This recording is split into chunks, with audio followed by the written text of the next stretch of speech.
Welcome. My name is Cynthia Lopez, and I'm the Executive Director at Nordic Women Film and Television. We're so pleased to be here today with Nordic Women in Film on behalf of Women in Film and Television International and the 5 Nordic Embassies, as well as Women in Film and Video DC. This event is hosted by the Swedish Embassy in Washington.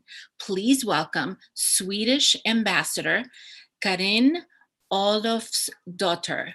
She's coming to say a few words to us. Welcome, Ambassador Karin. Thank you so much, Cynthia. And really, on behalf of the Embassy of Sweden, thank you to all of our partners, our Nordic colleagues, WIFT International, Women in Film and Video in Washington, and the Smithsonian Folklore Festival for collaborating on this event. We have amazing panelists with us today and an audience tuning in from all over the world to listen to today's conversation and Q&A with the director of Lucky One, Mia Engberg. Women have always played significant roles as filmmakers and actors, even though their contributions are too often forgotten and neglected. In 2016, the Swedish Film Institute and the Swedish Minister of Culture announced the 50-50 of 2020 to improve gender parity. And this initiative spread across the world, and it had made commitments to promote inclusion. Much more work remains to be done. The Swedish Film Institute published a report last month that concludes that diversity and representation is still untapped in the Swedish film, and it continues to be male-dominated. So the Nordic Women in Film Festival is really important to carry forward women's voices. Nordic Women in Film is also an example of the many initiatives that Sweden and its neighbors have taken to promote gender equality and women's rights. The Swedish government strongly believes in gender equality, that it benefits everyone, including boys and men. And research shows that gender equal societies are more sustainable and safe as well. So therefore, in 2014, the Swedish government declared itself the first feminist government in the world, and we put gender issues at the center of all our policies, including sexual and reproductive health rights. As long as global gender equality persists, we will continue to promote women's rights, representation, and resources. And this is something we also do together with our Nordic colleagues. So with that in mind, it's my great honor to hand the microphone back to our moderator, Cynthia Lopez, to kick off today's discussions about the female gaze and young women setting their own boundaries. So thank you, everyone, and I hope you enjoyed today's event.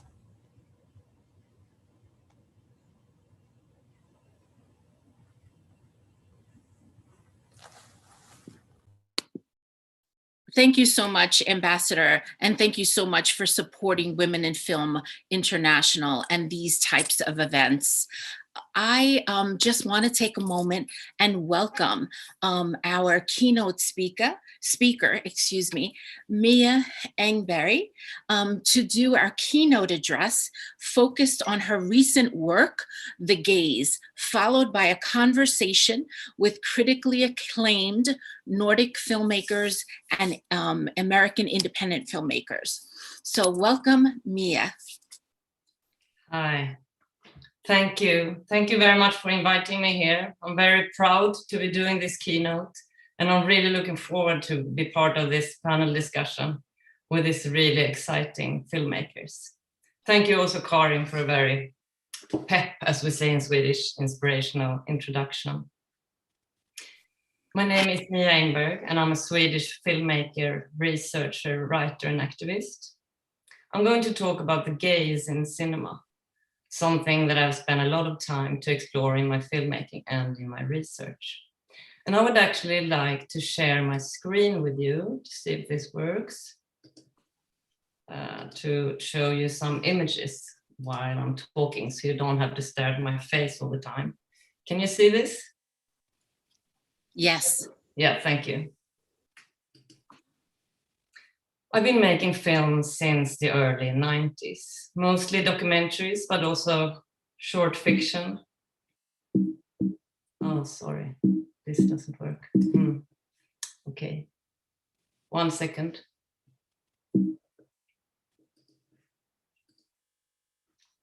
There's something.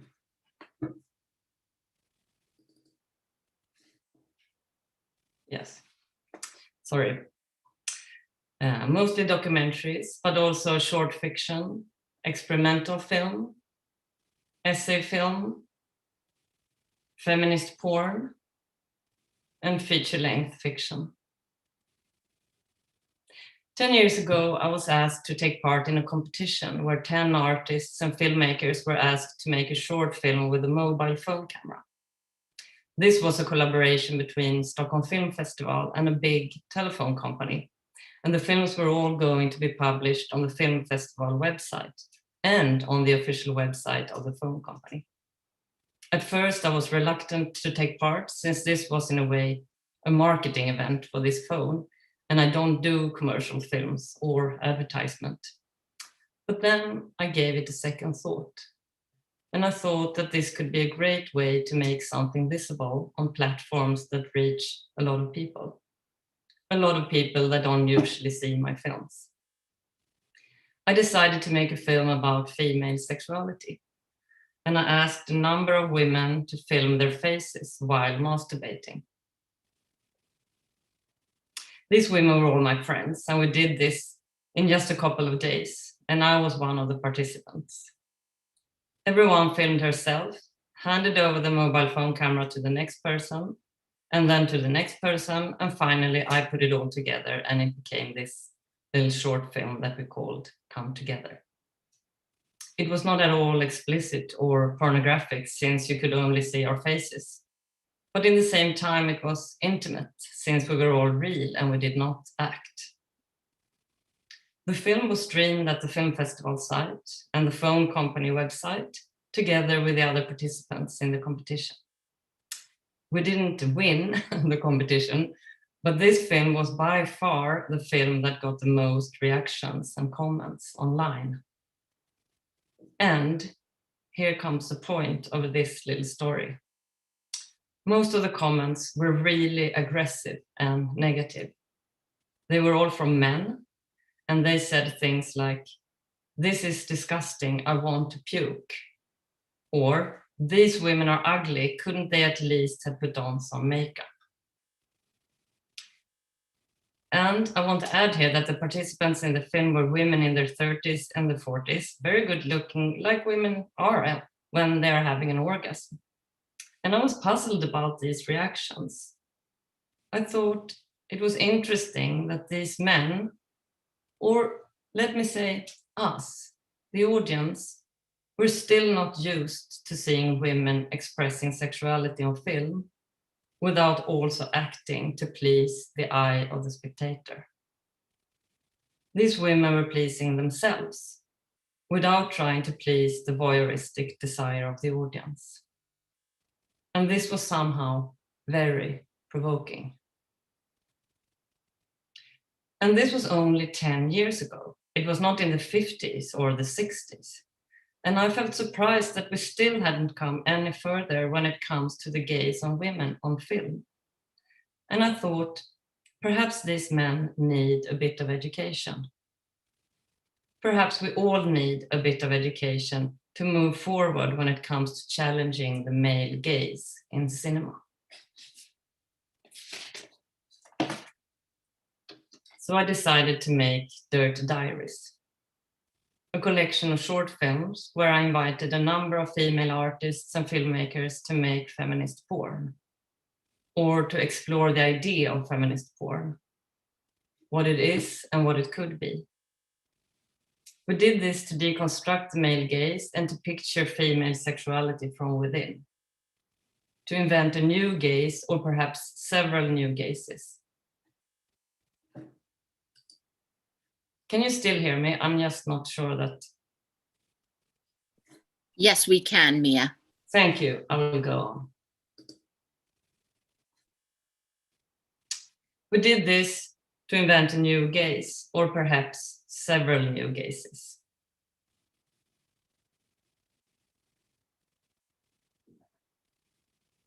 It became a diverse collection of experimental erotica, and it was screened all over the world.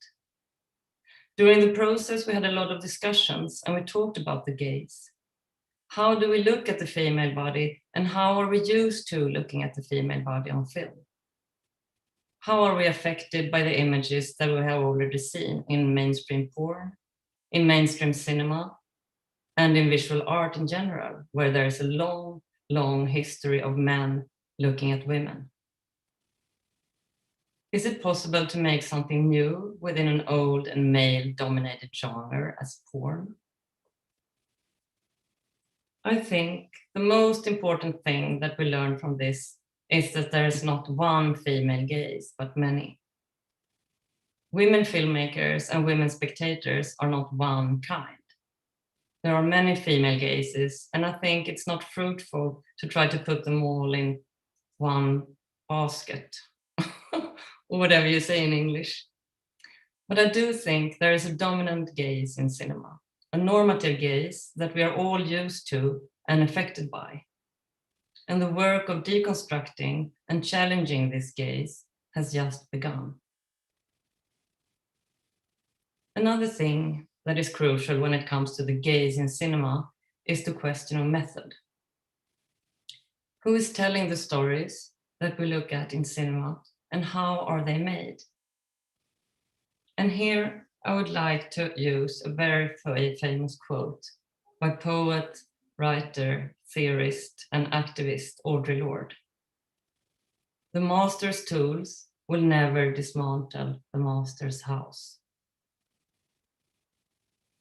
After almost 30 years in the film industry, I have realized that it's not possible to invent new gazes or invite new gazes into cinema without also looking at the methods of filmmaking. Why does film shoots have to be so exhausting? There is tradition in the film industry that you should work very long days under very stressful circumstances to make a film. This is excluding many people from the film industry. You have to ask yourself, who has made up these rules and why? This power structure is designed for whom?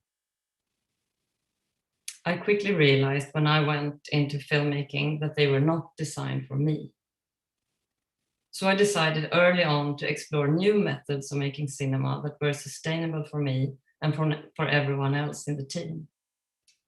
To quote another famous feminist, Simone de Beauvoir, "The personal is political."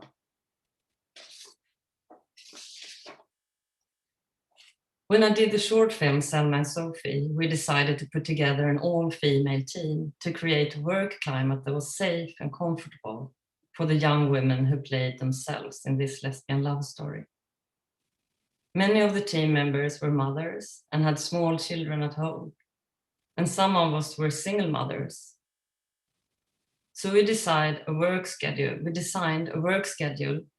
in the shooting period that made it possible for everyone to pick up their children at the kindergarten before closing time, and also to have time and energy left for the domestic work that we were all doing at home in the evening. For those of you who work in other fields than filmmaking, this might sound totally natural, but in the film industry, it's not. After this film, I had made much bigger projects with mixed teams, but I did bring with me some of the methods that we used in my early short films. And I tried to inspire others to change the working climate in the film industry for the benefit of all. For example, when we did the feature film Lucky One that is screened during this program this week, it was shot in Paris, and I had a very big film team with people from several countries.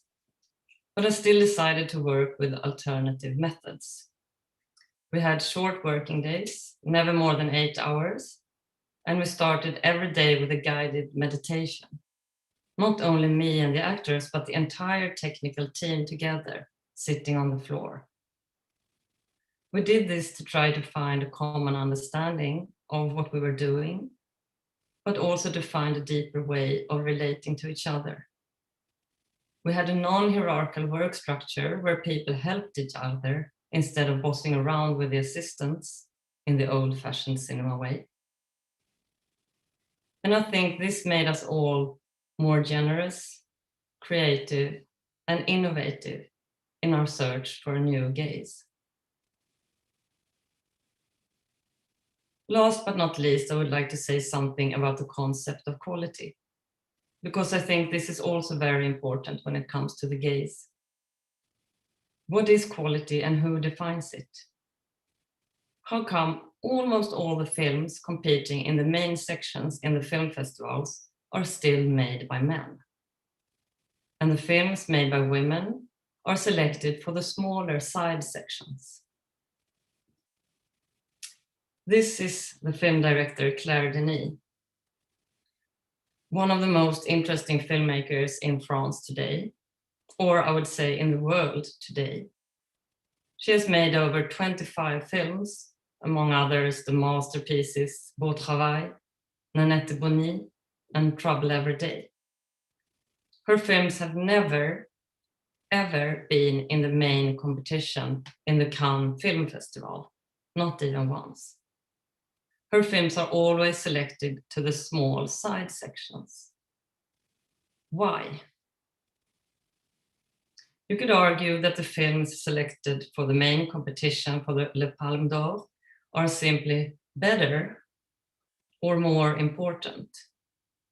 But who decides what is better and what is more important? Quality is the taste of people in power.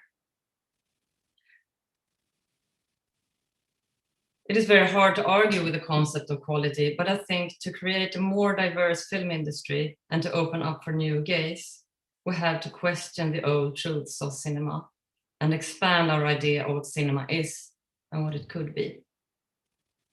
Let's not force ourselves into the conventions of the dominant gaze, but instead be brave enough to invent new gazes and to encourage others to do the same. Thank you.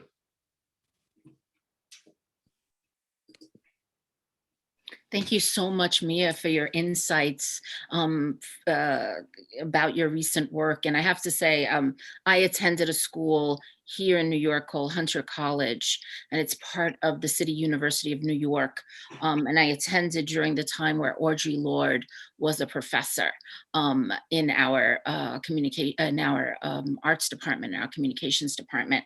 And I think it's so valuable, the quote that you have of her. I had not heard that quote, actually. I wanted to ask you one question before we go to the panel. When you talk about method and you talk about, the deconstruction of the gaze, if you will, and the feminist gaze. I've watched, 3 of your films. I have to say Helene and Regina were fantastic. They provided me links to everyone's film. So for the last weekend, I had an incredible crash course of Nordic films, which was very exciting and very informative. And I have to say, you have such courage in your approach to filmmaking and nuance when you show, young girls on film. What's the method, if you will, that you employ in terms of production to get your films made? Is there anything you'd like to tell our audience about ways in which you had to overcome obstacles to be able to accomplish your films? Well, I think first of all, especially when I was a young filmmaker, I decided that I was going to make my films even though I didn't get money. So I did not design huge film projects that needed a lot of financing, but instead did short films. And I was very much in the do-it-yourself spirit to just continue doing it. Because if I have to wait for everyone to tell me yes or give me money, then they will never be done. So I think that's the first key to filmmaking, I think, to try to do it simple and easy from the beginning. And these days, you can find a camera very cheap and you can have your editing software yourself and not wait around for people to say yes to you.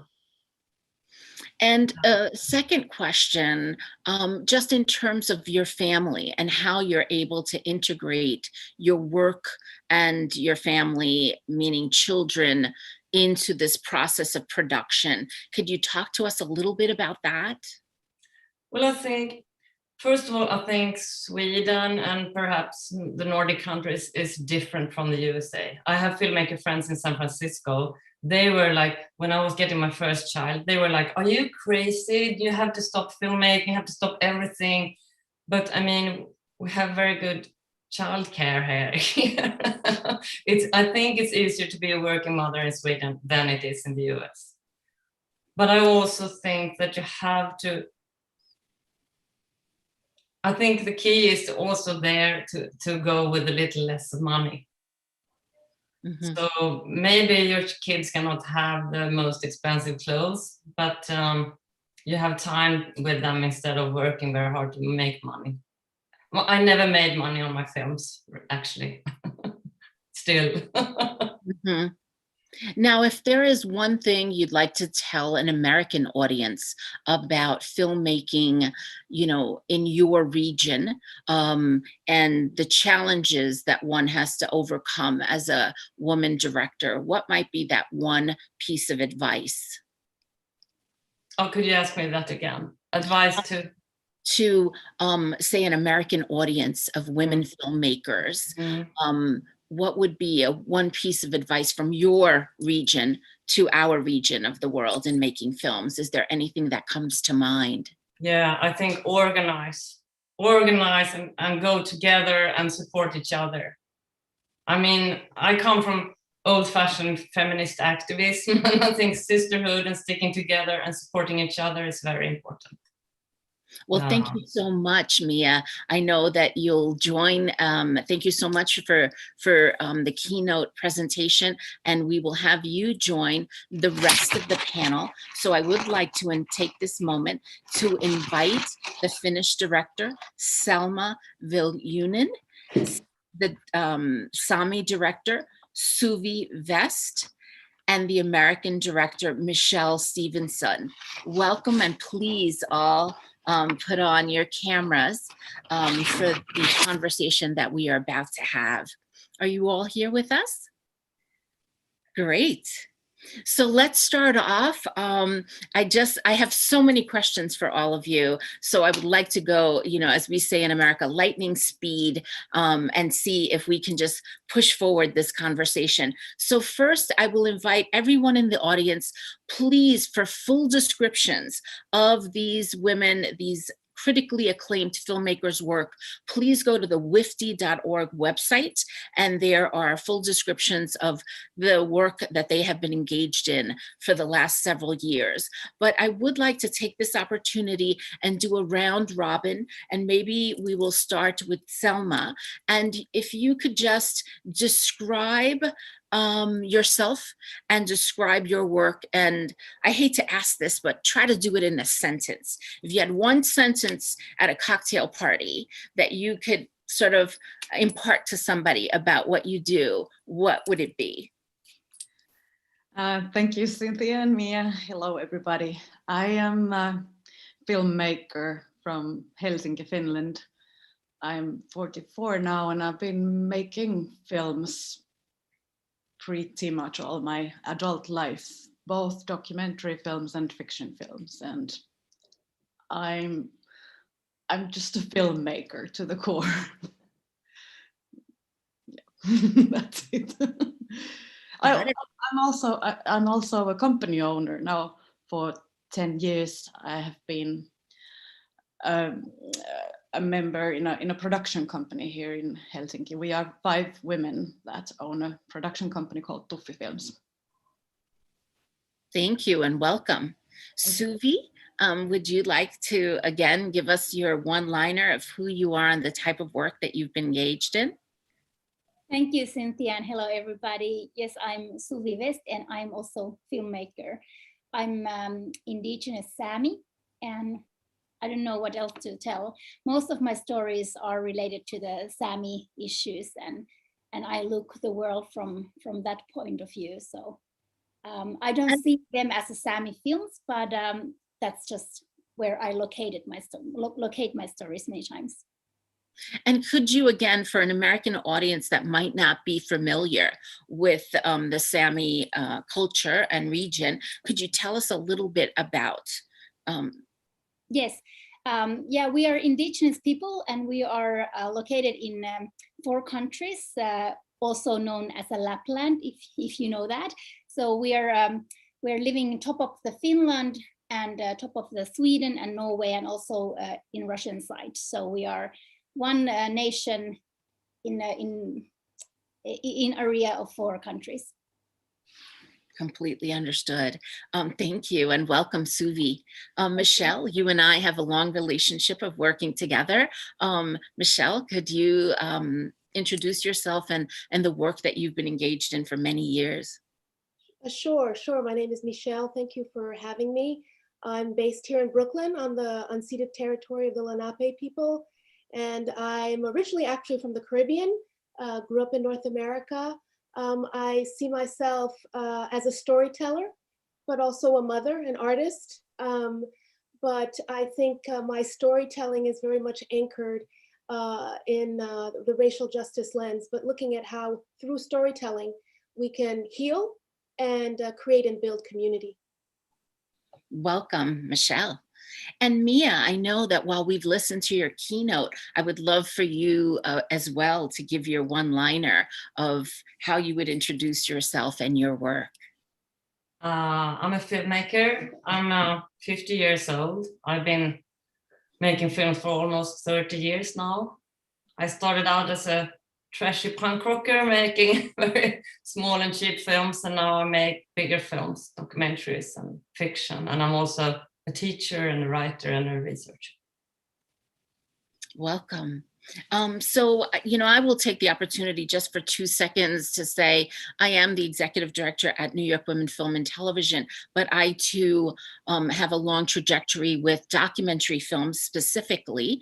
But I explain to people I've been a public television advocate, public library advocate, and I've worked in the public interest. So for me, the work that I've done is really at the nexus of using specifically mostly documentaries as organizing tools for social change.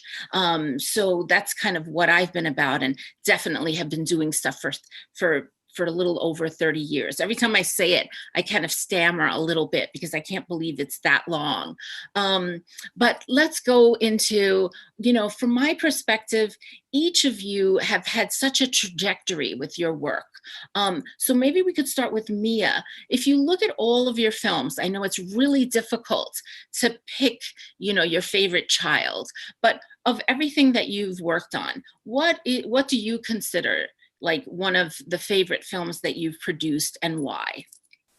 Oh, but you're not supposed to choose a favorite child. You can't do that. I think many of them are, well, I would maybe say Belleville Baby, then my autofiction documentary about my life in Paris. I think it was the most brave film that I've done, and was the hardest one to do also. Because it was so personal, and I tried to invent a new genre in a way. It's based on telephone dialogue and Super 8 material, and it took a very long time before I found that the key to telling this story. So maybe it was that film, yeah. And then was there anything that you learned in the process of production that you didn't expect? To never give up. Never give up. Sometimes when I doubt and I hesitate, or I feel like, I doubt myself sometimes, or sometimes I edit my films myself. In the long editing process, sometimes I get really depressed. And then I tell myself, it doesn't have to be good, it just has to be done. Mm-hmm. And that's my way of tricking myself into just doing it and never give up. It was a very, very long editing of several years, actually. So, yeah.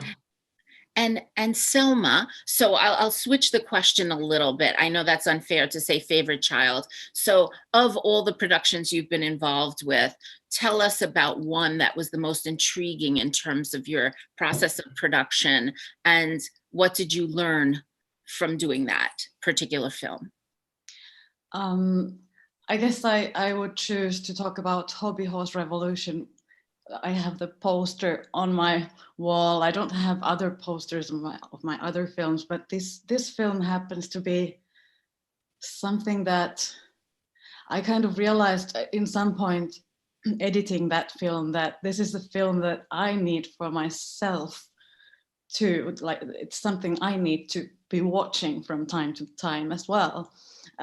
It's a documentary film about a very kind of special hobby or subculture, which has kind of started here in Finland. It's a subculture of teenage girls making hobby horses and riding hobby horses in a very sort of serious way.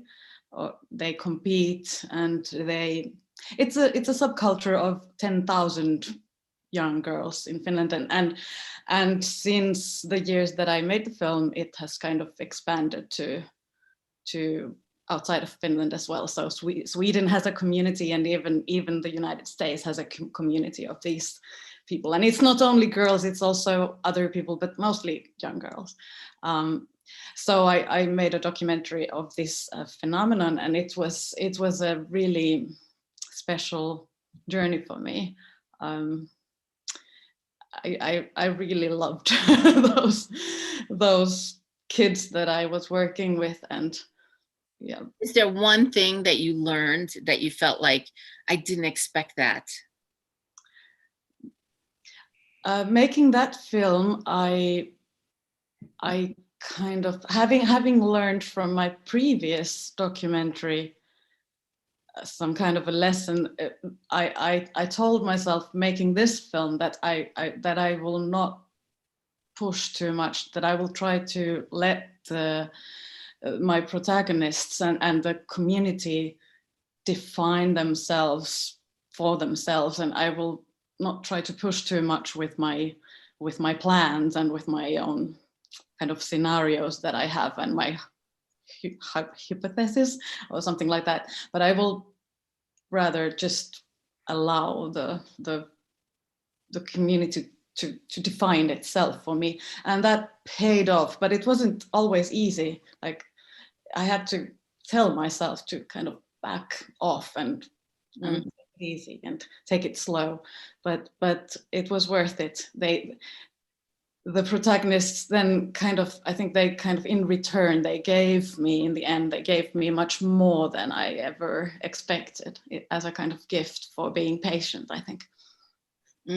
I have to say, Selma, I did see the film, and as someone that has been, sheltered in, I kept on thinking, do I have all the materials I need to make my own hobby horse? And do I have, like, how do I get engaged? But I shouldn't be doing that. This is for young girls, and I'm an old lady. The film is just so inspiring, and at the same token, so imaginative. I kept on thinking, years ago, there was something in the United States called bread and puppet. And, you learned how to make these enormous puppets that were community puppets. So it was such an enlightening film also to see this subculture, if you will. Suvi, could you tell us a little bit about one of your films that really showcases the challenges that your community faces and some of the difficulties that your community faced, and how do you have the courage to keep going and producing these films? Well, I don't have the courage all the time, and I think that could be also a good thing, because when you ask the question, what is your favorite child, and I started to think, what is my kind of a favorite child? And obviously there is no favorite child. Every process teaches so much. But I would have been talking about the film, what is unborn film, that I didn't do, and it was about the Holy Spirit, holy spring, the Sapmí sacred spring, and I didn't do the film because, even though I think we had the funders who were interested to do that, and there was like a majority of the community wanted us to do the film, but at the moment we are paused with that film because I think it's too difficult for the community it's too big question and too sensitive question for the society, in the Sami society. So that is one of the questions, how to, because there's so much trauma, so much pain after colonialism, or colonialism that is still going on. So there's so much pain that needs to come out, but there's also need to be some kind of, I don't know how to handle all that pain. And I think I'm that kind of person who always take the pain inside when I'm doing every film. So there are really difficult times when I'm on production. So I think there's a lot of challenges and a lot of taboos that I should be doing, and others should be doing as well. But yeah, I don't know what would be the main problems. I think there's a lot of problems. Mm-hmm. And following up on that, Michele, could you tell us a little bit, because you've had such a broad range of film subject matters. I did want you to talk a little bit about American Promise and a little bit about your most recent project at Sundance. So maybe you could just walk us through, you know. Sure. You know, when you were talking about favorite, like as the other panelists have said, you don't pick your favorite child, you know, and even if you might have one, you don't verbalize it. You sort of keep it inside and try to process that, right? Or work with it. And for me, I see it more as an evolution, right? Especially as you get older, you look at the work more as a body and as how one has influenced the other. You know, and what that cumulative process is. Some mistakes you repeat, but others, out of certain mistakes, you decide to experiment with other things. So American Promise, which is very interesting from what I was hearing earlier about Mia and balancing family and work, it was a feature that we did. I collaborated with my partner, and we actually turned the camera inside towards our family and our son and his friend. And this was for us, again, an opportunity to balance work, the creative process, working on our craft, but also needing to pay the bills at the same time. And so we incorporated all of that into this vision of a longitudinal film that we would do over 13 years with following our son's trajectory through his education in an elite private school. I'm originally from Haiti. My mother's from Panama. We come to the United States as, you know, immigrants of color, Black immigrants within this racial caste system. And my partner is Black American. And so our son, as a Black male in this school, had a specific experience that we wanted to document. But we documented it in a way that was self-reflexive, and we were sort of playing with the craft as well. And that presented a number of challenges, but it was a way for us to sort of fulfill the creative side, knowing we had invested in the idea of being filmmakers, but also thinking about it from this racial lens. And I think the hardest part, and so 13 years, we followed the process from kindergarten to his graduation from high school, along with a very good friend of his and his family. And you know, the film went on. Cynthia, in her prior position, was a big supporter of the release of our film that went to POV and Sundance, and we were nominated for 3 Emmys.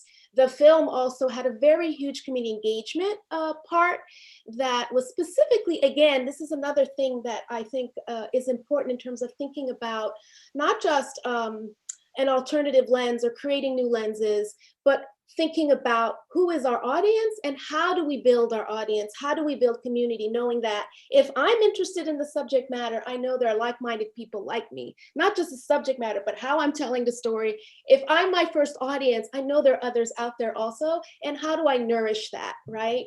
And so we worked quite fervently with the final product of the film and created community with parents, with mothers, mothers of Black sons, with schools and educators, and with young people as well. This was a largely verite-driven film. And so fast forward, I think that, well, first, for me, the most difficult part that I still I think I still have to live with, right, is the tension between my own motherhood, and my being a filmmaker. Was I a good mother or was I a good mother to be turning the camera on my son and my family, and sharing some of the quite painful and poignant experiences that we had. And, this was a question that I constantly grappled with. And I continue to have that conversation with my son today, who's now 26, and who I think has come out of it in a very transformed and I think much more positive way than I kind of still feel a little bit of guilt, but at the same time, I see how he has flourished, right? But I think as a mother, you'll always think about certain things that you might not have done as you wish you could have, right? But so that was one of the biggest tensions for me in that process. But I feel like for me in the craft, I constantly want to challenge myself in the practice, as you were talking, Mia, not just in terms of creating non-hierarchical situations, but also questioning my own privilege, questioning my own baggage that I'm coming in with as a light-skinned Black woman, as a woman of Haitian descent, as a woman who's a college graduate, but whose mother doesn't have a 6th grade education, versus others in the community who might be more or less privileged in relationship with me. So every time I work on something, I try to challenge that. And I think the more recent film, which is titled Stateless, it's a look back at the island that that I was born on, Hispaniola. I'm from the Haitian side, but my Haitian compatriots suffer a huge discrimination on the Dominican side. Not just my Haitian compatriot, but the Dominicans of Haitian descent. And myself as an immigrant of color in the United States, where certain people in my family have actually been undocumented at certain stages in their lives there, I felt the need to go back to the island and tell a part of that story. And so this more recent film is about Dominicans of Haitian descent who lost their citizenship from one day to the next. And it's a very personal kind of like lens, but all of our protagonists are women. It's a women-driven story.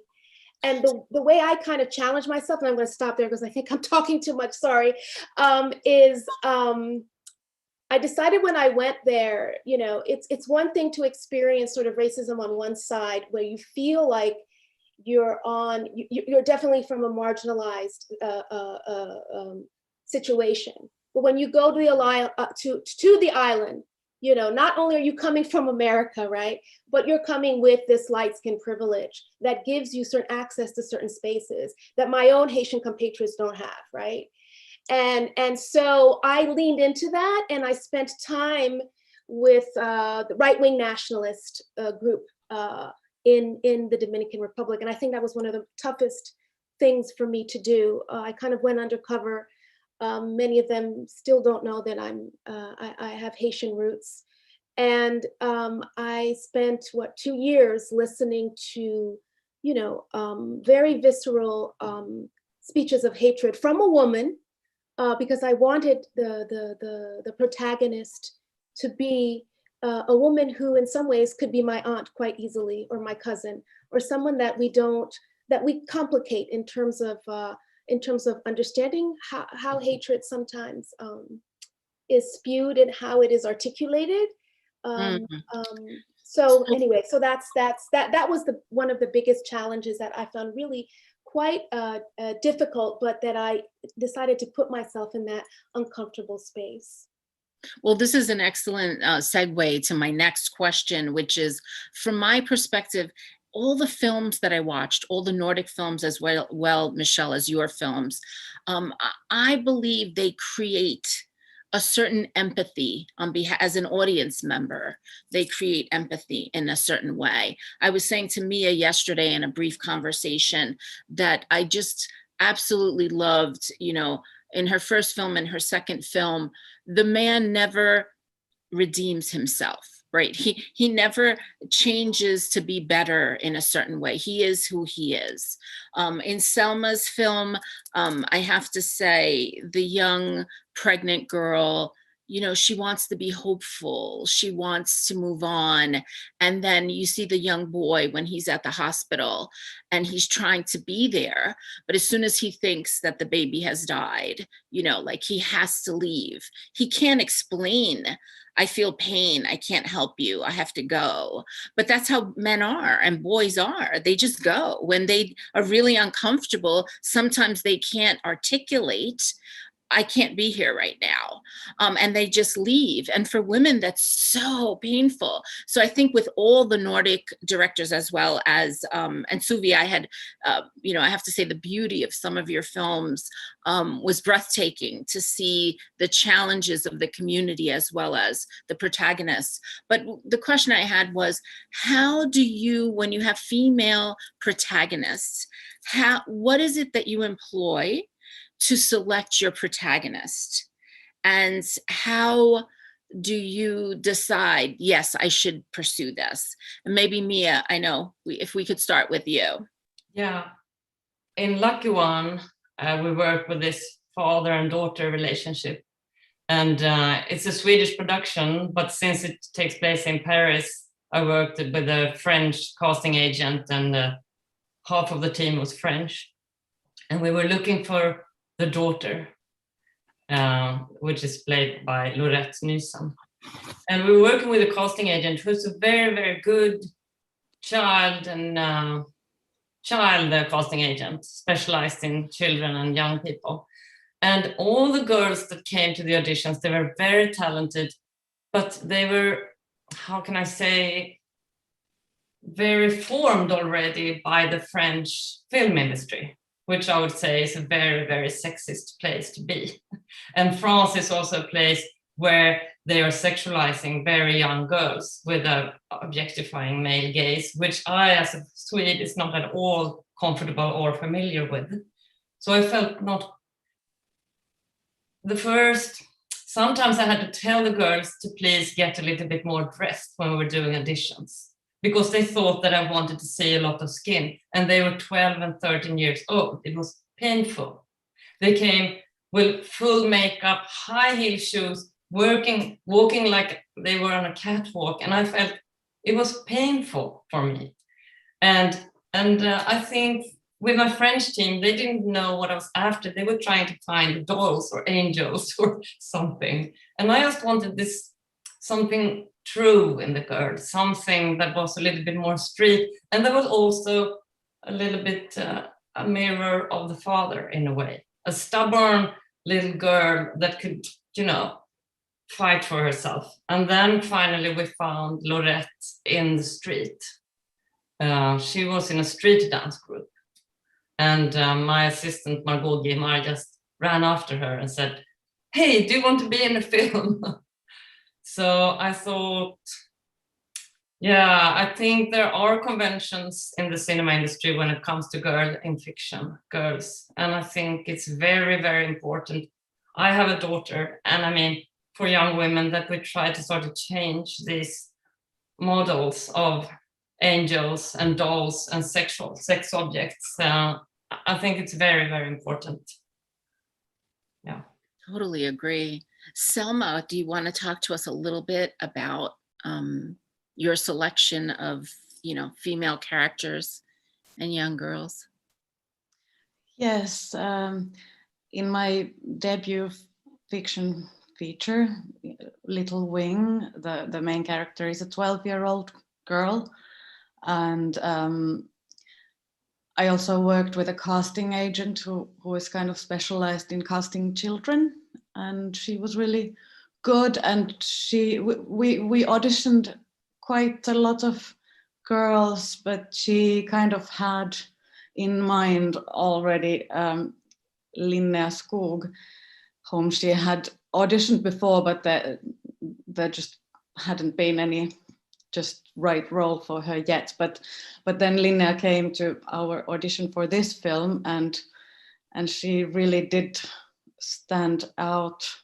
I don't know, it was kind of well, she was just kind of what I was looking for from the first round on. But I still kept I needed someone who is a very good actor, and at the same time it was important for me to find someone that I can truly connect with, even though they are young, 12. So I had many rounds, but of auditions, even though in the first round already I kind of fell in love with Linne, and then I ended up choosing her after 3 rounds of auditions, I think. So I really had kind of quite difficult auditions, just so that I could be sure that this is going to work, because it's quite a demanding role. And she, when we started making the film, she just proved to be just as good as all the professional actors. She really is quite special. So I was really happy to have that chance to work with her. I was looking for someone who is a very wise young person, and at the same time wild and talented, like a good actor is, and she's just that. She's now 17 or 18, and she's acting quite a lot now.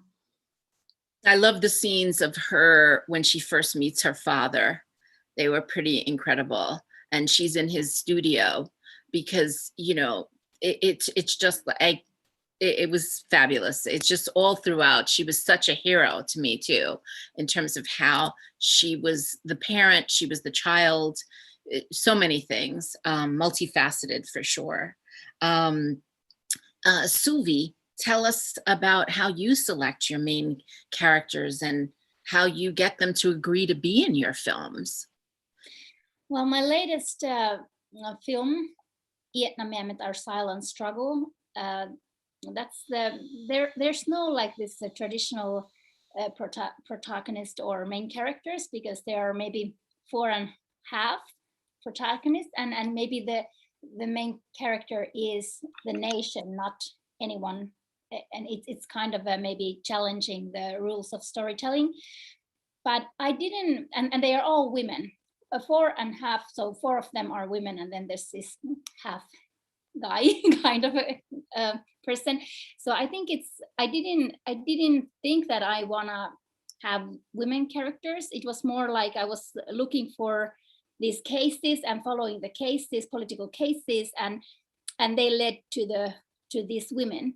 And Sami culture is matriarchal culture. We have, most of our leaders are women. So I didn't even think about this gender question when I was making the films. And when the film was finished, I was realizing, oh, so here's like 4 young women here, but I didn't choose them based on age or based on gender. They were just doing the thing that was really needed to be done. And those who don't know our silent struggle, it tells about Finnish government's politics towards Sami people and colonialism in Finland towards Sami people. So all these people who are in the film, they are constantly fighting for the rights and for the future of Sami people. So that's why they are there, not because of I wasn't like the president of the Sami parliament in film, Tiina Samila Aikio. I wasn't even thinking to film her, but she was the main character of the subjects in many cases. So that's why she ended up in the film. So I kind of used intuition. I think that's something what I always use. I don't rationalize that too much. I just, like Selma was telling about the hobby horse revolution, I think that's also my method, that I tried that the process will lead more instead of me thinking too much. Absolutely. At my prior position at PBS, I always used to say, to filmmakers who were really struggling to find their story, I was like, relax, have patience, let the story lead you to where the story needs to breathe.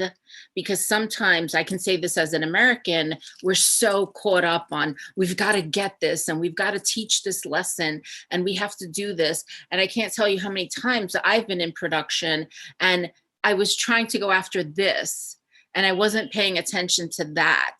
But that over there was the actual real story, you know? So having Suvi and Selma, I know Mia and Michele all do this, having the sensitivity and the patience to be able to be very mindful of where the story is and where it could lead you, I think is such a valuable lesson. Michele, do you want to tell us, you know, something about your main protagonist and how you go about that piece of storytelling? Well, you know, each film is different, I think, but I think the bottom line for me, for me, in documentary film, there is also a casting process, right? You are also casting. It's not, I think there's kind of this idea that, you know, you find someone and you follow them, but you're looking at so many factors and you're thinking about presence also. You're thinking about the same factors in some ways that you think about in fiction, film. And it's important, yes, to take your time. I think I can give, well, I'll give two examples because let me start with the first example, which was Gladys that I was talking about, who is this fervent, nationalist, right-wing, ultra-nationalist, right-wing political person involved in politics in the DR. I didn't come to her right away, right? I worked with people in the DR, and we interviewed a number of different people, and I had to be comfortable. I was going to be in an uncomfortable position, but I had to at least be comfortable with the person across from me, and I could see sort of the humanity. For me, a lot of the men actually that I interviewed were so aggressive about their hatred that I felt like I can't spend 2 minutes with you, and it's not going to get across what I need to get across, and I can't have a conversation with you because you're so kind of locked into this.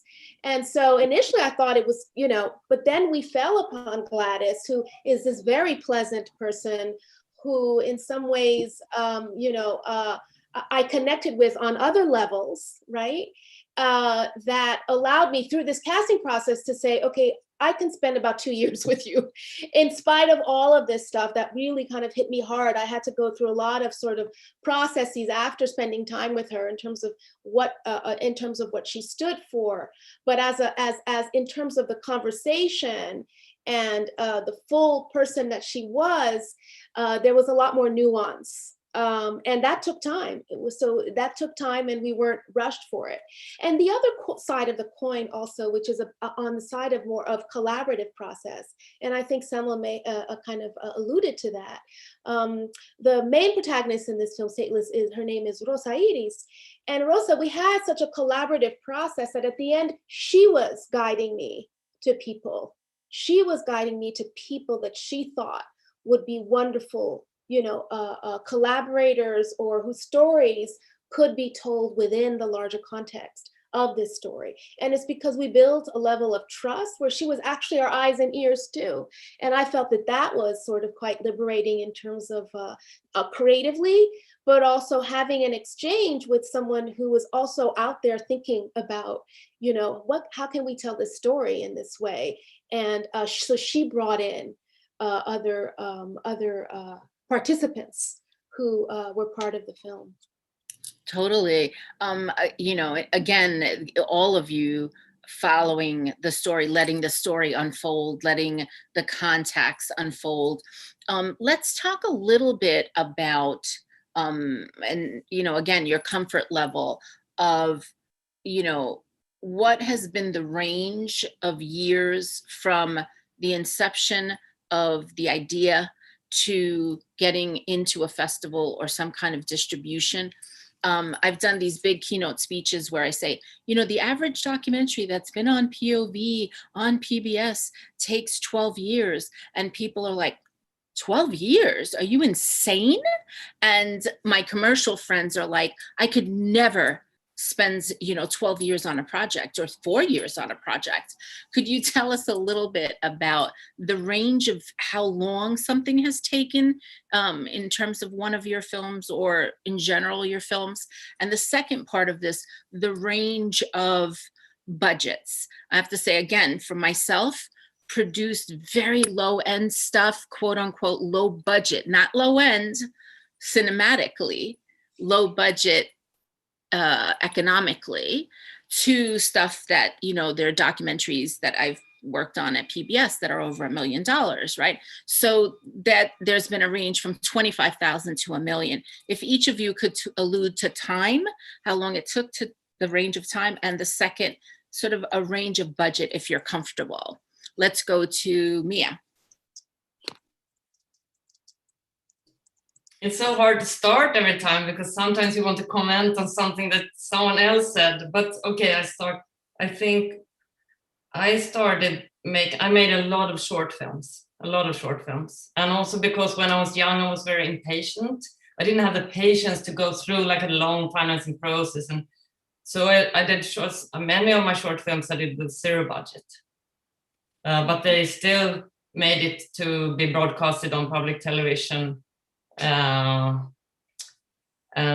think in the 90s in Sweden, it was a very good climate for short documentaries. I think the short documentary is a beautiful format. Mm-hmm. I think it's a pity that the television broadcasters, they have these slots for 58 minutes or whatever. I think 10 minutes, 20 minutes, 30 minutes is a beautiful format for a documentary. And we had the fortunate to make our own documentary show with short documentaries on Swedish television in the 90s. So we were some young documentary filmmakers going together and putting this together and encouraging others to do short documentaries. And I think this sense of community, I think that was a very good start for me, to see that me too, I could make films with the lifestyle. I was living in the margins of society, with the lifestyle I have, with the personality I have, being a girl from the suburbs, not having anyone in my family ever doing any art, whatever. I could do this. And I think this sense of community, I always tell my students now, go together and do things together. I mean, that's the key to starting, and not try to do this big project with a lot of money from the beginning, because you can get stuck forever doing these horrible pitching sessions and like throwing yourself, like turning your heart inside out, and don't get enough money, and then you never do the film. You just end up being heartbroken. So I think to start small and do things together, I think that's really. And also now, when I turned 50, I decided that I will, because my last film, Lucky One, it was a quite big budget. It was a European co-production with maybe in dollars, maybe $1 million or something, $1 million. It's a low budget film, but it's still a big budget. And I just decided now that when I go older, I will go back to doing smaller budgets and shorter projects that does not take 10 years, that is more fast and funny. And because I miss that a little bit. It's very nice to have a big team and be in Paris and all that, but I want to go back a little bit to, having my own camera. Yeah, maybe it's because my children are getting big, so I'm going back to the one I was before. Totally. Maybe that was not a good answer, but that's what. No. It's so refreshing and authentic. Absolutely. Selma, budgets and time. Yes. It depends. Both depend so much on the project. I can relate to what Mia was telling about her past. I also was a young person once with not so much resources. My mom was an artist though, but not with so much money or anything like that. But I just always, what I always did was I always went out and made those films, even if I had really not anything on me, just a crappy camera. and making it finally into a film school was a big thing, because that's where I could get my hands on that crappy camera, and I could find some people to make those projects with me.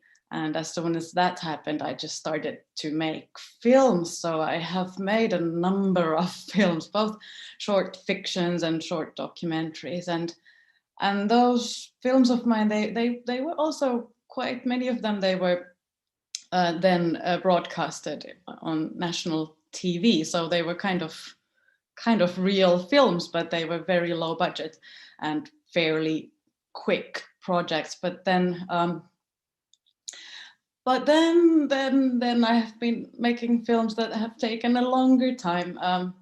My documentaries, they have pretty much, well, the shooting period has taken approximately 2.5 years, 3 of my feature-length documentaries, but Hobby Horse Revolution was a longer process, because I started to kind of hatch it maybe 2 years before I even started shooting. It was just thinking about it and talking about the film with the community online and also in real life, and casting, and kind of starting to film a little bit and before actually starting to really film. So it was a time span of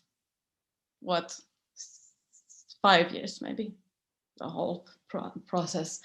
And Understood. yeah, so and with the fictions, it seems like it takes at least 3 years, but it seems like it takes an average of 5 years to make a film. And Little Wing, I kind of wrote it for 10 years, but I didn't write it all the time, but it was sometimes left aside a little bit, and then I took it back, and so it took 10 years altogether to write it. But now I hope to be a bit quicker with my new film. Yeah, and the budgets have been anything from like the professional projects that I have made. The budgets have been from 50,000 euros to Stupid Young Heart was a little bit over 2 million euros. So that was also, it was also a co-production between different countries. So that was for me quite a big budget, which was really nice, because for example, we had more than 30 shooting days, which is luxury nowadays, at least in Finland, to have more than 30 days for shooting. And so appreciate the range that you're talking about, for sure. Yeah, and I kind of at this point I am curious about even bigger budgets. I'm curious about having a larger palette for my. I just want to. I just want to become better in my craft and explore it. And part of it is also to work with a bigger budget. It's part of the tools. So I'm kind of striving for something like that, at the same time as I'm also willing to work in a very free way, just doing whatever I want. So that means that I also want to make films with very small budget and just my friends hanging out with me and a camera. Totally. Thank you, Selma. Suvi? Yes, I think it varies, but I think the latest, our Silent Struggle, I made it maybe 5 years, and the budget was, I don't actually know, I think it was less than 300,000 euros. I think me and my little sister had a bigger budget because it was co-production with Norway. So I have to say they are professional budgets in Finland, but they are not like huge budgets still. And I think I work simultaneously. I don't know, I think maybe others do that as well, but I work simultaneously with many projects. So I script write, I develop, I direct all the time something. So I have numerous projects with me. So 5 years is not, I haven't been working 5 years, but the time period it has been 5 years. And sometimes I think I also have been making a TV comedy, and that's something I miss because that's fast. You do that fast. You know, in TV you get, if you have a good idea, you will pitch it and somebody takes it, and then you boom, you are shooting already, and then it comes out, and it's having like a lot of positive sides when you're doing TV. And of course there is this lack of time that you have to do a lot of quick decisions, which later on you might, at least I do, regret that, oh, that was so stupid, oh, you know, oh my god, that kind of ethical and that kind of ethical issues, but still you get things done. I think in TV, I mean, filmmaking is so slow, and it takes so, sometimes I'm so fed up with that you know, you're stuck in the development period like 2 years. So yeah, now I've been dreaming of doing some kind of comeback to TV, only because it could be like fast and furious. I don't know. Michele, budgets and range of time. Yeah. Well, you know, budgets are an interesting thing. I think budgeting is like an art form.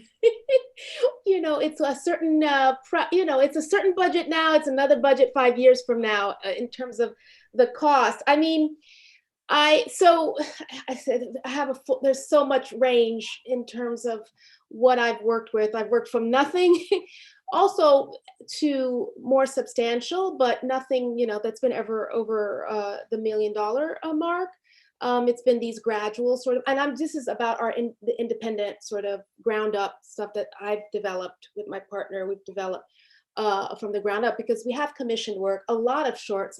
Shorts are our bread and butter. I mean, I don't stop doing shorts, both, you know, ones that I want to do that I try to get funding for. First, they're sometimes actually easier to get funding for in some cases, because there's solicitations at times to, and then there's also commissioned short pieces that have kind of allowed us sort of to keep surviving also our company. And for the larger independent pieces, nothing has taken less than 5 years. And even the shorts, I'm working on a virtual reality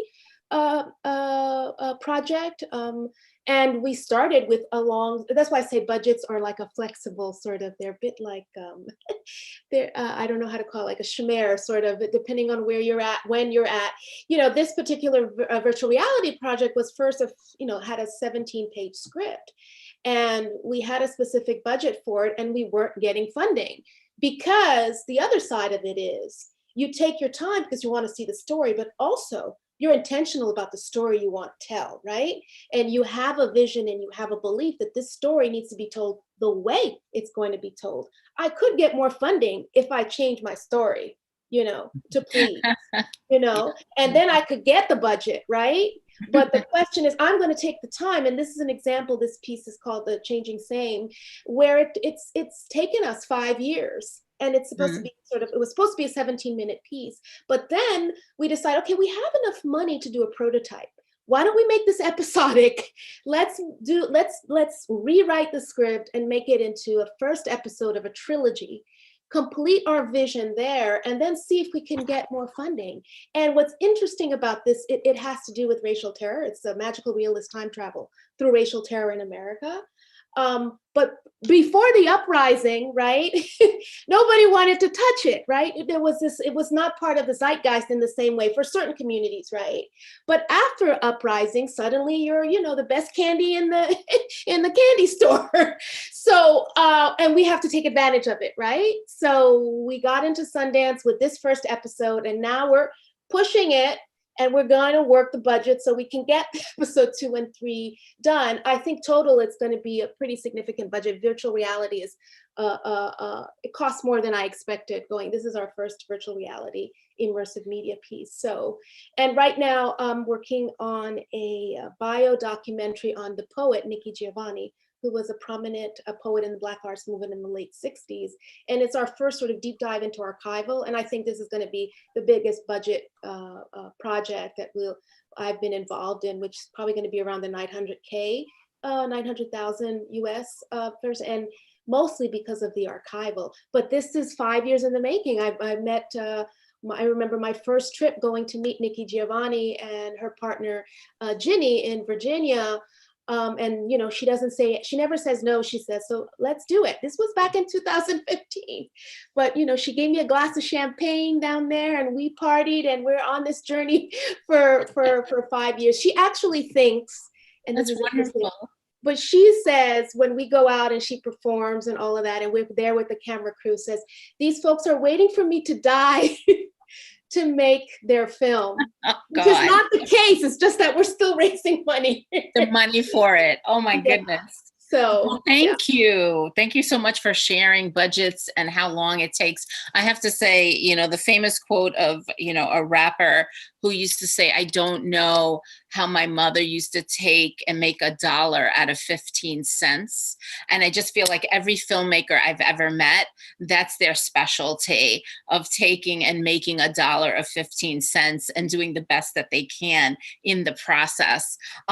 I still have pages and pages of questions, but they won't let me do that because there are several questions from the audience. So I want to start with the first one, which is, have you all felt that your stories have changed something that, or someone in the world? And if so, how and what? Let's start with you, Mia. Exactly.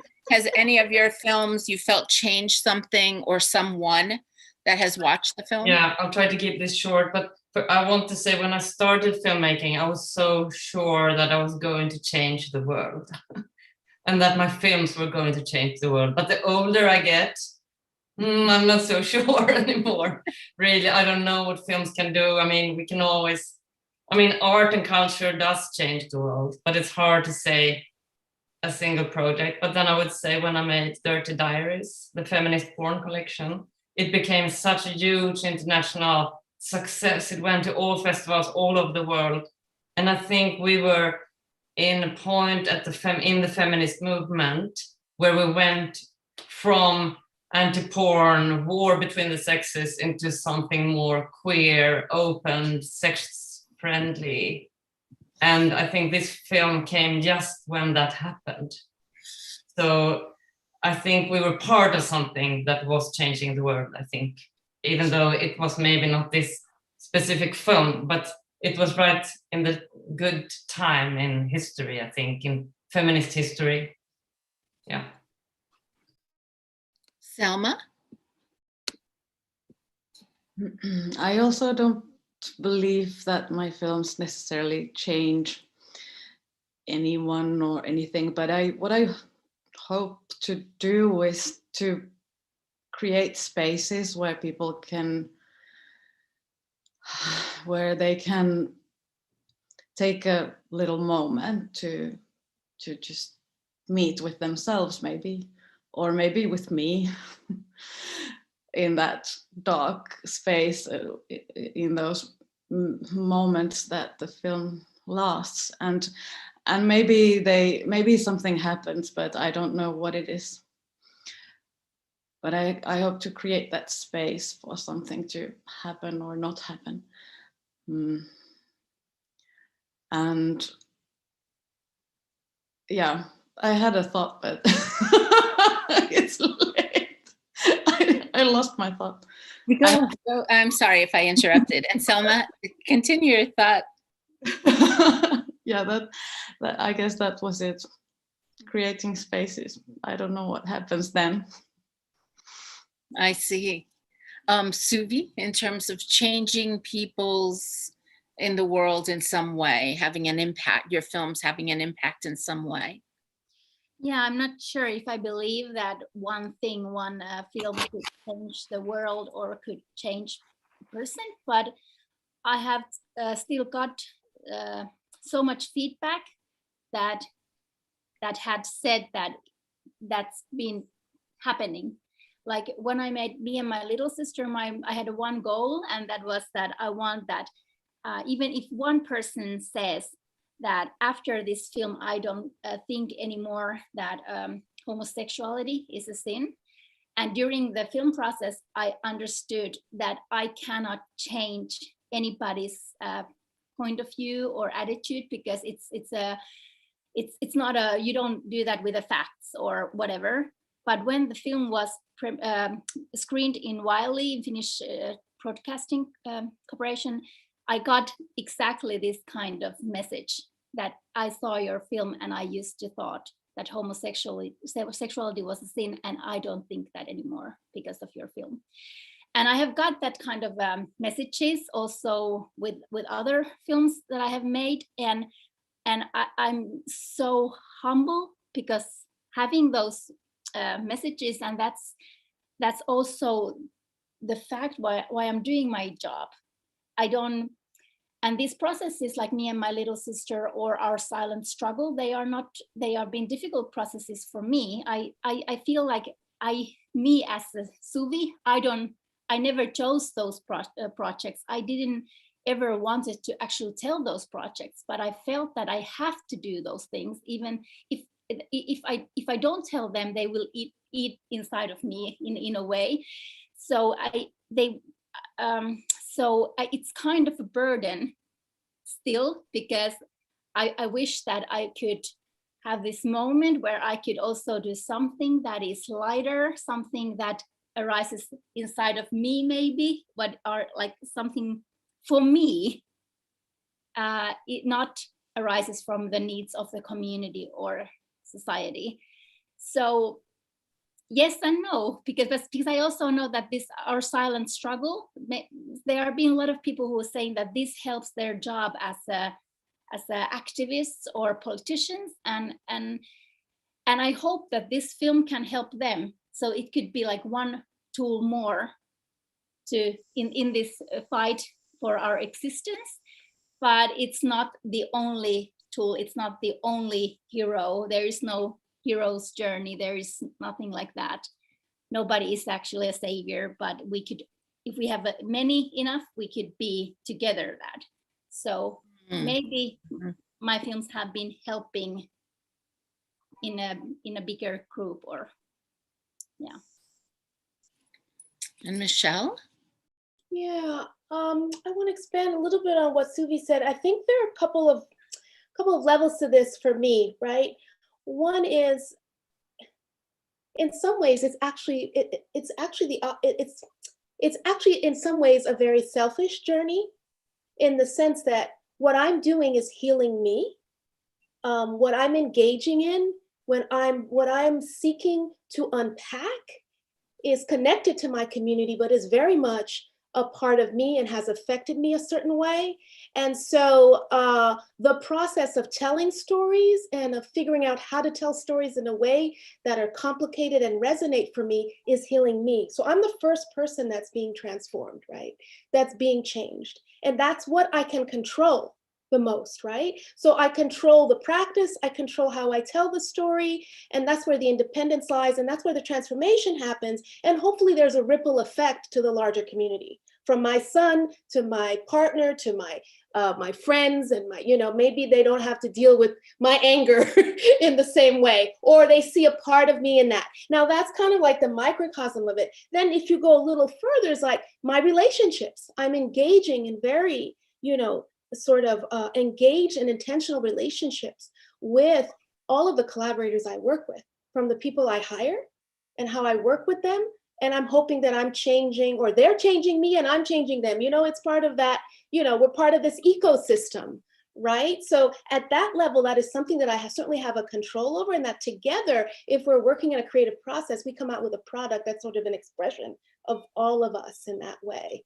And then with the larger community, I can't really control it, right? I can't control that. I can be intentional and hope that there are people there and try to really work in community engagement and get funding to get that impact out there. But there are going to be interpretations of that piece or of the stories that I can't control, and that's fine. But as long as I know, as I go back and see myself, the ones around me, and then, the communities that, that I'm a part of, seeing some form of recognition, validation, however you want to call it, that's got to be enough. And I think that for me, storytelling comes from a place of pain.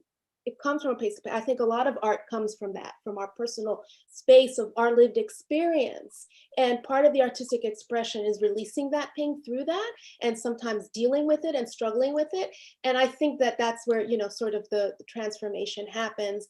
And, you know, and it's important, you know. So yeah, I mean, I guess that's oh well, just to close out on that sense is that you know, with American Promise, you know, we let that, it's like you leave, you know, it's like you give birth to a child, right? They're an expression of you, but they have their own sort of journey and you can't, but there is impact. And sometimes you don't even know, 5 years down the line, I get a letter from a parent, you know, who says, you know, I made these decisions because I watched your film. Thank you so much. You've changed my life, you know. And that's, you know, and that warms the heart, and that's what you hope for. I mean, you hope that that happens. And so, yes, those things have happened as well. Well, I have to say, having seen all of your work in the last, like I said, 3 days, I do believe that, you know, the best of films do change perception, do create empathy. I always used to describe films as, you know, a film that takes you to a place you've never been. They keep you there. And when you come back, you're changed for that experience, because of that experience. And all of your work does that. So congratulations. I have to say, I'm thrilled. At the beginning, I was so nervous to do this panel because I was just like, these are the veteran women from the Nordic area. And, you know, oh my God, I want to watch everything and read everything and you know, at least be informed. And I just learned so much from all of you. And so I do want to ask, see if we could take 2 more minutes, and maybe it's just one of you might answer this question, but one audience question was about the writing process. And do you always approach the writing process of a new script the same way? So I don't know who would like to take that question briefly. I give that to someone else. Selma, she was saying. If I always approach it the same way. Yes. Tell us a little bit about your writing process. How do you get it accomplished? Ooh. Well, it starts with like what Suvi was talking about, that like some kind of a urge to tell something. Like I land on some topic or some kind of story-ish that starts to feel so necessary somehow that I start feeling that, okay, there's something in this, there's some kind of a question here that I have to go through, and to go through the question is to make the film. And sometimes it takes a while before I kind of find the topic in a way, and I can spend quite some time kind of writing the screenplay, but it's for quite some time it can be a process of me just writing small essays for myself, kind of circling the question at hand and looking for the right characters that bring out this topic, and I'm also kind of looking for the right situations for these characters. So it's kind of like a triangle of topic or theme and characters and situations, and I can go kind of each way, each part of or each end of the corner of the triangle. They kind of affect the other corners of the triangle, and I can work on that for quite some time before I go into the plot, in a way.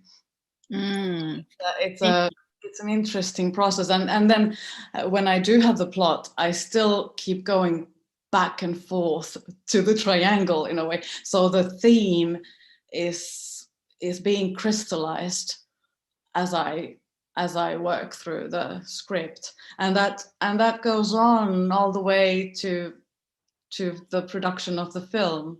And it's like finding the core of the film in each of the phases of making the film. And when I kind of come out of the question, I still might not have the answer to the question, but at least I have gone through it, and I have a song in my hands. That's how I think of it. Thank you so much for sharing that creative process. I have to say, they're pinging me a little bit. I want to thank you all for such a courageous conversation. A special thanks to the Swedish Embassy for hosting today's event. And thank you to all of the speakers. I know you're so busy, so to agree to do this with WIFT and Women in Film and Video DC and WIFT, we're thrilled. And so thank you so much. Please consider, for our audience and for for funders that are on this, tuning in, it is important for funders to hear the voices of women filmmakers and to see the kind of courage, dedication, and palpable change, I do believe, that women directors make every day, and the choices that they make, and the cinematic choices, the aesthetic choices, and the ethical choices in filmmaking. And we hope that you will fund women like the women that are featured in this conversation. We would like to ask people to sign up for next week's conversation that WIFT is hosting, that's called Borders and Boundaries. And it is with a series, again, of expert filmmakers. And we would love for you to join the conversation that will be moderated by Women in Film Atlanta. Thank you for joining us today.